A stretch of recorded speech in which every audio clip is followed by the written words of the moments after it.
देख रहे हैं एकल सत्य न्यूज, एक कदम सत्य की ओर।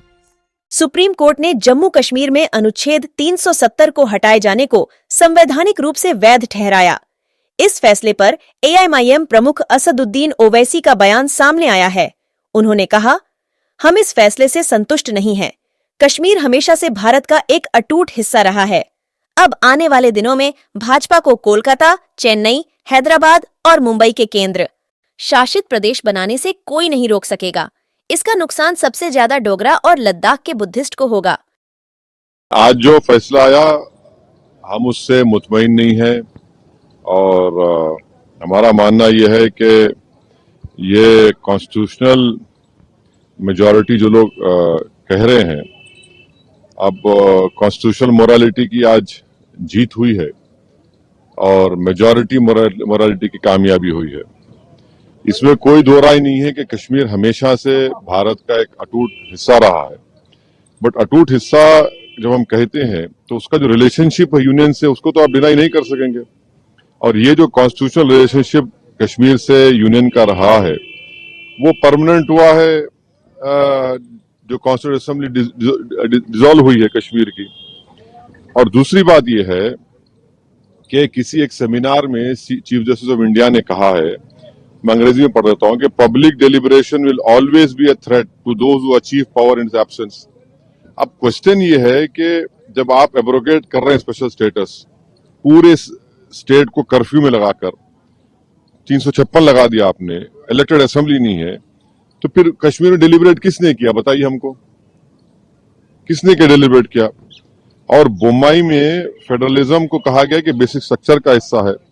फेडरलिज्म के माने यह है कि स्टेट की एक आवाज है, उसका एरिया ऑफ कॉम्पिटेंस है, उसको कंप्लीट फ्रीडम ऑपरेट करने का। अब पार्लियामेंट कैसा बोलेगा असेंबली के लिए? और पार्लियामेंट और कैसे पार्लियामेंट एक रेजोल्यूशन पास करेगा जो असेंबली को पास करना था? तो मेरे नजर में 370 को जो एब्रोगेट किया गया है, ये वायलेशन है कॉन्स्टिट्यूशनल मोरालिटी का। और जो एब्रोगेशन, बाइफर्केशन और डाउनग्रेडिंग हुआ है इस स्टेट के यूनियन टेरिटरी का, ये तो बहुत बड़ा धोखा हुआ है जो हमने कश्मीर की आवाम को वादा किया था।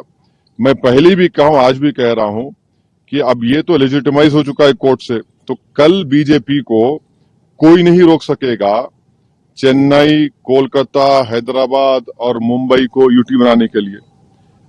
और इसका सबसे बड़ा नुकसान जो होगा, आप देख लेना, फ्यूचर में डोगरास को होगा और लद्दाख के बुद्धिस्ट को होगा। वहां पर डेमोग्राफिक चेंज होगा।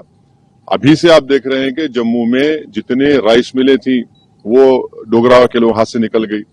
और लद्दाख में आप देखेंगे बहुत बड़े पैमाने पर बुद्धिस्ट लोग नाराज होंगे और वहां पर डेमोग्राफिक चेंज होगा। सर, दो सवाल है। आपने ये बात कही कि दूसरे शहरों में भी ये काम करेंगे ये लोग, किस शर्त पे और क्या सबूत और किस दावे के साथ आप कह रहे हैं?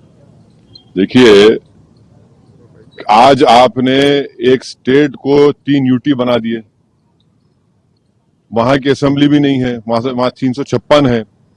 पार्लियामेंट उनके लिए बोल रहा है, असेंबली नहीं बोल रही है। आपने यूटी बना दिया उन लोगों को 3 को। अब आज का जो ऑर्डर आया है, सुप्रीम कोर्ट ने, सीजीआई और सुप्रीम कोर्ट ने कहा है कि द अर्लीस्ट आप रेस्टोर करिए। अर्लीस्ट का मतलब क्या है? जैसा कि सुप्रीम कोर्ट ने कहा कि 30 सितंबर की तारीख दी कि चुनाव करा दीजिए, अब अर्लीस्ट का मतलब क्या है? और लद्दाख के यूटी को उन्होंने अपहेल्ड किया है। अब वो लद्दाख में क्या पावर्स है बताइए?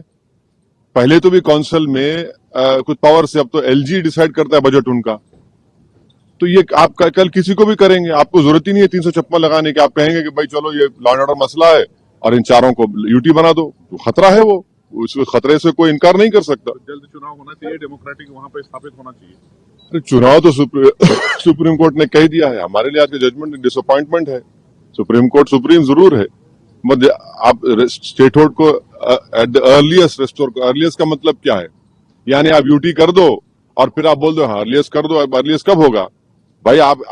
कब हुआ था? 2019, आज कितने साल हो गए? अब तक आपने रेस्टोर नहीं किया। अब चुनाव होंगे, चुनाव के बाद देखा जाएगा।